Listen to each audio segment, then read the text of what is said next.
Tomorrow will be better. The line Q passes through the points this and this. The line R passes through this and this. Watch out, this is A. Find A given that Q is perpendicular to R. Dear friends, this is a sign perpendicular in mathematics. Follow me, dear friends. Solution. Before everything else, let's remind ourselves what perpendicularity implies as far as lines are concerned.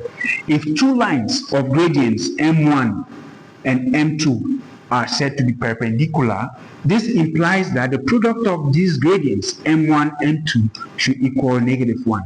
This is what we are going to exploit to answer this question. Alright, so let's start by finding the gradient of the first line. Alright, so M1, which is the gradient of the first line, will be given by change in y over change in x.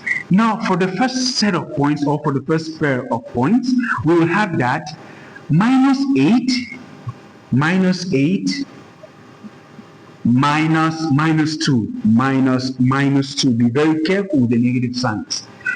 And down we have x2 minus 8 minus x1 minus 10. Okay, so up here we will have -8 plus 2, which is -6, and down here we will have -8 plus 10, which is +2, and this gives us -3. Be very careful with signs.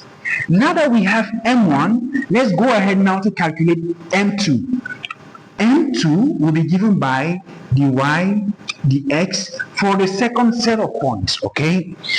And this is going to be y2 minus y1, a minus 2, divided by x2 minus x1, 10 minus 1. This upstairs, we will go at the numerator, we're going to have just a minus 2 because these are not like terms, so you can add nor subtract them.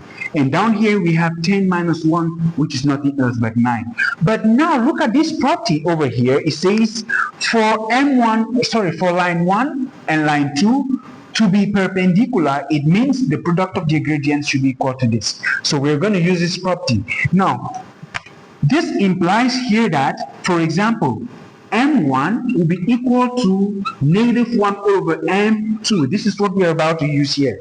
So we will say, but M1 equals -1 over M2 implies, all right? So what is M1? M1 is -3 is equal to 1, or rather -1 all over M2. What's M2? A minus 2 divided by 9.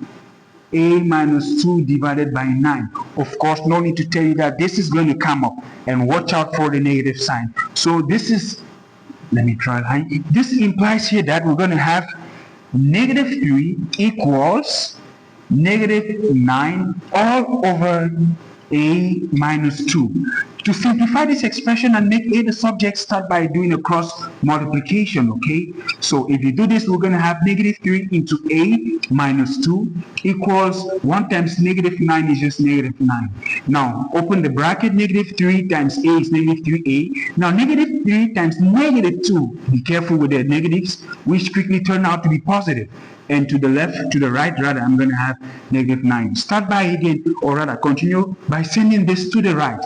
Bring the like terms together, okay? So we have here -3 equals -9. This coming here becomes negative again, all right? So the right side is going to boil down to -15, okay? So this implies that -3a equals -15. At this point, just divide both sides by -3. Not by 3, dear friends, by -3, all right?